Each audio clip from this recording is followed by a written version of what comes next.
It's the Retro Station 1989 Holiday Special. With special guest Tamara Chambers as Cynthia, the Good Game Fairy.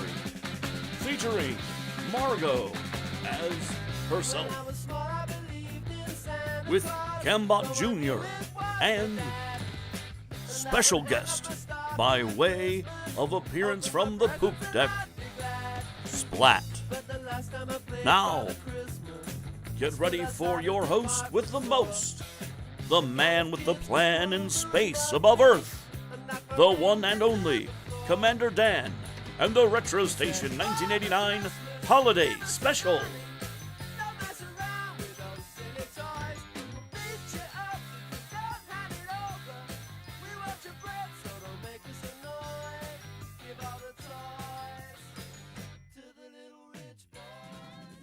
There we go, ready for Santa. I hope so. Let's lay out some sardines and Ovaltine. Santa loves snacks. Are you sure? I think so. I mean, we just decked the heck out of the walls and we found hollows of holly. So if that's not enough for Santa, then I didn't do nearly enough. Splat, I think we're forgetting the main thing. The one thing that really matters to Santa this time of year. Brotherhood and a sense of peace, love, and togetherness? No. Fruitcake!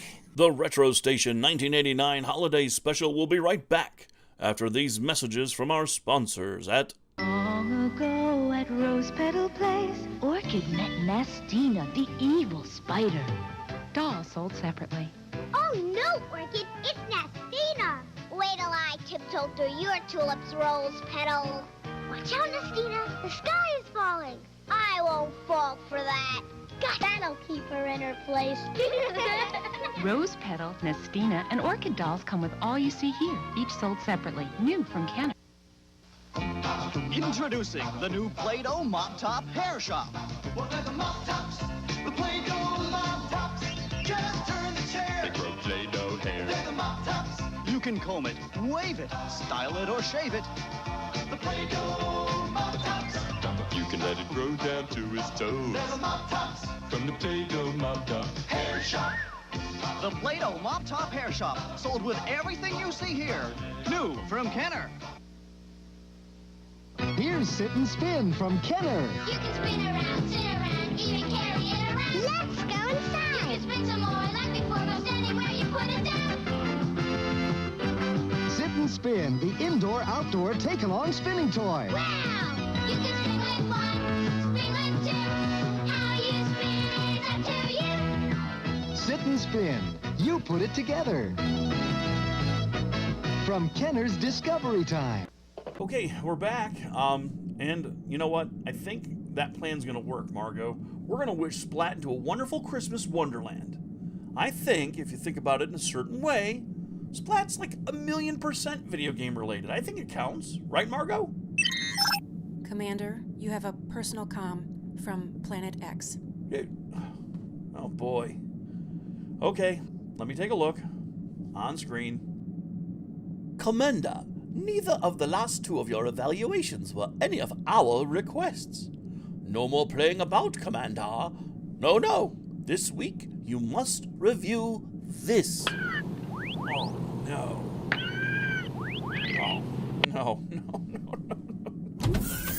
Oh, it's in the... Oh. Oh, no. Okay, I'm sorry, folks. Damn it. I'm sorry, Splat. I'm gonna wish this abomination, alright, out of existence, you know? I mean, it worked for Spider-Man, didn't it? I mean, he wished for people to forget or something, and I'm gonna wish that this game never existed. Cynthia, I have my third wish. If you're seeing this message, then I'm still trying to explain to Nintendo why they can't wish emulation away, and why they can wish to make people pay for Super Mario Brothers again and again and again and again and again and again and again for eternity. Go away. I'll get to you later. Shit! Okay, damn. Well, it looks like we're gonna get a look at a license I happen to love. So let's take a look at this one.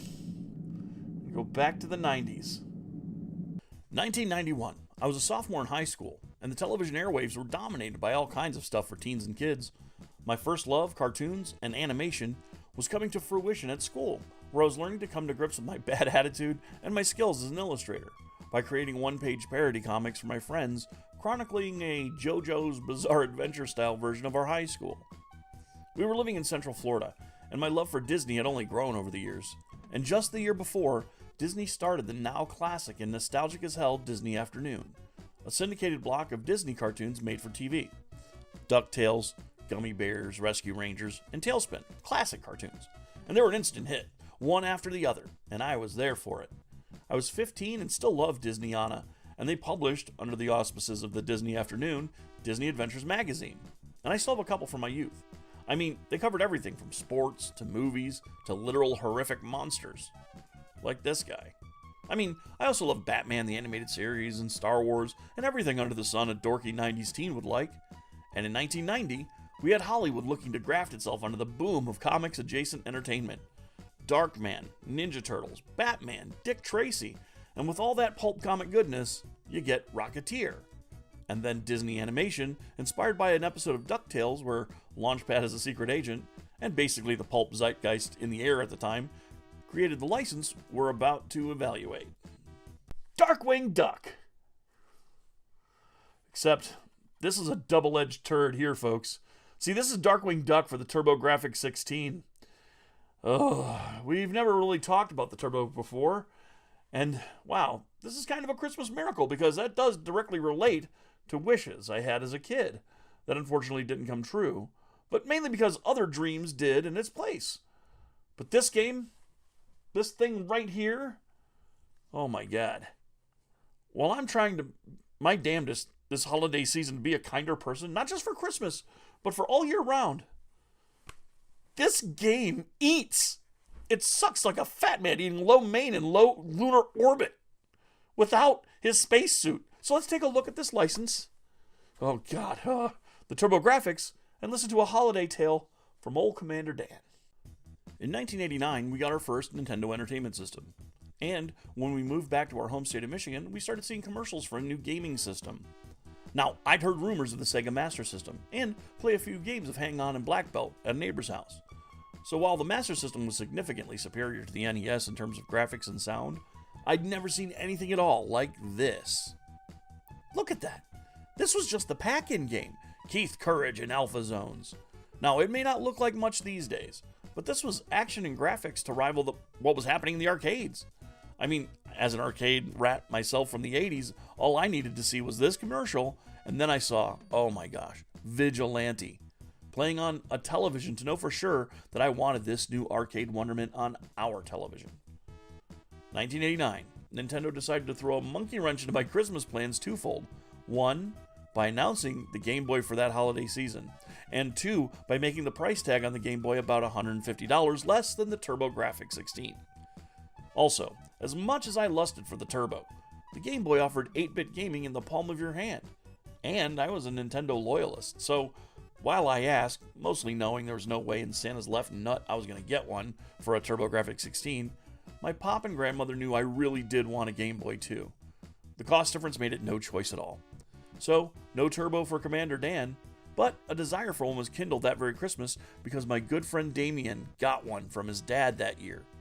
And oh man, we spent a whole day playing Keith Courage, just staring at how amazing the graphics were. Honestly, I know they don't look like much now, but you have to imagine like an arcade machine in your house.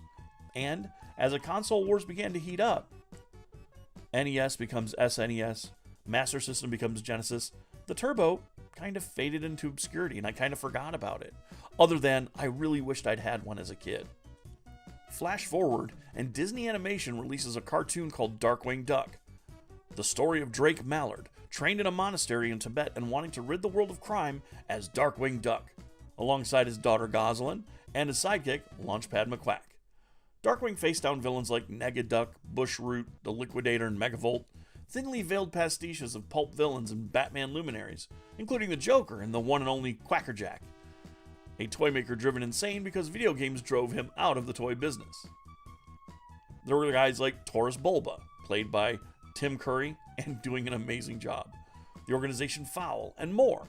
The show was a tongue-in-cheek romp, basically hysterical fun, and fun to point out the different Romana Clef characters from pulp novels and comics as you're watching it. A real quality license, and totally wasted on the turbo graphics. We're going to take a look and evaluate Darkwing Duck on the turbo. And folks, you're not ready for how terrible this walking diarrhea in a sack is. Talk about the taco trots. This game, what the hell? Maybe there's some magic in this crappy hue card we've found. But it's not likely. Cambot, let's forge ahead. You got it, Commander. The Retro Station 1989 Holiday Special will be right back after these messages from our sponsors at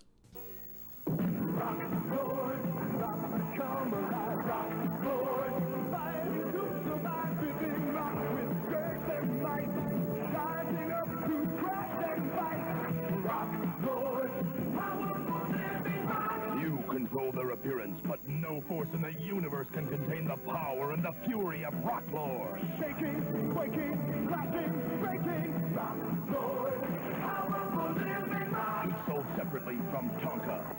Emergency! Our prisoner escaped! New Rebel Transport holds up to 42 action figures, each sold separately. Some assembly required. You'll never get me, Rebel Commander! You can't escape, Imperial TIE Fighter pilot. Didn't find the lasers. Good. Backpacks and gas masks are safe. That means he's hiding in the escape hatch. You knew where I was. Oldest trick in the book. New Rebel Transport, some assembly required. Action figures each sold separately from Star Wars, The Empire Strikes Back collection. From the depths of Earth comes the barbaric and humanoid tendril, devastating everything in his path. After that overgrown octopus! Inhumanoids! Inhumanoids! The evil that lies within. Help me, Herb! Grab my line! Where's Benos? There he is! Nasty, nasty creatures, Tendril will crush you. Tendril and other figures sold separately from Hasbro. Inhumanoids! The deadly Inhumanoid Tendril lashes out, and the forest comes alive as the Redwoods help their scientist friends. Nasty Redwoods! Inhumanoids! Inhumanoids! The evil that lies within. Redline and other figures sold separately from Hasbro. Inhumanoids! So, there have been a few Darkwing Duck video games. As in, two. There have been two Darkwing Duck video games. We're talking about a game that's just so terrible. Story is Steelbeak has recruited some of St. Canard's most villainous villains to help him in building an ultimate crime weapon. And you won't believe your eyes when you see it. So Shush, the super spy organization, requires Darkwing's help to rout these fiends. The only clue is a picture of the criminals ogling some stolen artwork. So in a move reminiscent of Superman for the N64, the game has you gallivanting all over hell and creation to find puzzle pieces to finish the one and only clue the world's most extensive spy network managed to gather. The positives. Well, the sprites are fairly decent, and the game puts on a brave face, but inside you can hear it wailing. I mean, listen to the sounds of this game.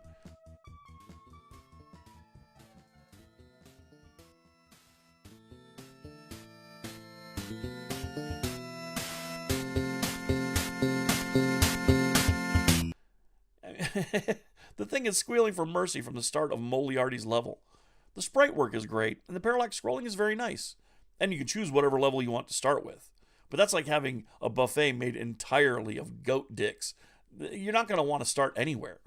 And you can choose whatever level you want, but, I mean, come on. Even if there's only 4 levels, it's like a marathon of horrifying badness and filth, the likes of which you need to hire Joe Clark to clean up. I mean, look at this. Dropping down apeshit holes with platforming straight out of the hellscape of some of the NES's worst unlicensed nonsense. Then you've got bats, pizza dogs, Moliarty himself sneaking up on you from below and shooting at you. The dudes wearing eggs on their head, that's the Steelbeak's Eggmen. And finally, a brigade of armored mecha pillbugs and a showdown with Moliarty himself.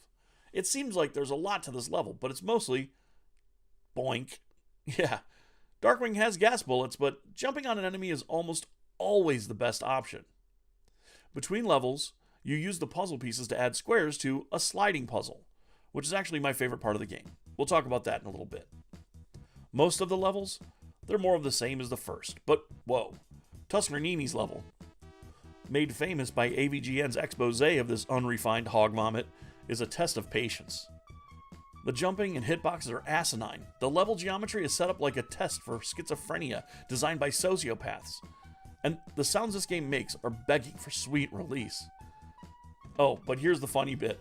Okay, once you solve the sliding puzzle at the end, you realize why Goslin and her friend are standing behind the picture. Because on the other side of this Mona Lisa looking picture are blueprints for a giant robot Darkwing Duck. I mean, seriously, this game tries really hard at representing the license well, but they just didn't know how to program a game, it seems like. But the last fight, look at this thing. Impressive sprite size, but now here's, for example, Wrath of the Black Manta, and that's tiny. Same thing. Big giant sprite, but not really much to write home about. So let's see. The game is awful. It's terrible. And I was forced to evaluate it by my sponsors on Planet X. Actually, I was requested to give it an evaluation. I think that they were just as baffled as we all were when we played this game. And now one question remains, right? Only one question remains. Does it? No, it doesn't. No, not now, not ever. No way. Sorry. This is ridiculous to even ponder, to think about. This title deserves destruction. But I don't destroy games. I will put this in our deep freeze pod to be forgotten forever. Margot, please send this along with the evaluation to Planet X that we do not like this game. If there was ever a reason for them to maybe melt down our planet, I think it has to be that Darkwing Duck game. And let's get to work on that. Special surprise for our little buddy who's moved from the containment area into his new quarters. Because you know what? Splat, you are our buddy, and you deserve better. Affirmative, Commander. Excellent. And folks, as this holiday winds down and we wrap up a full year of License to Play, get ready for a new Christmas treat like none other. And don't forget to drink your nog, hot chocolate, eat your treats, open your presents, and what's more, and more than anything else, well, you'll hear it in the last bit. We'll see you in a second, right after these messages. The Retro Station 1989 Holiday Special will be right back after these messages from our sponsors at... You are looking at the perfect Christmas present. An amazing product of advanced technology that you could never, ever give at Christmas before. The incredible new Spectra system from Polaroid. We take your pictures seriously. Pizza Hut, pizza to go. Pizza Hut, pizza to go. Pizza Hut, pizza to go. Pizza Hut Pan Pizza is a special way to warm the busy holiday season. So call ahead and we'll have it fresh, hot, and ready to go. Pizza Hut, pizza to go.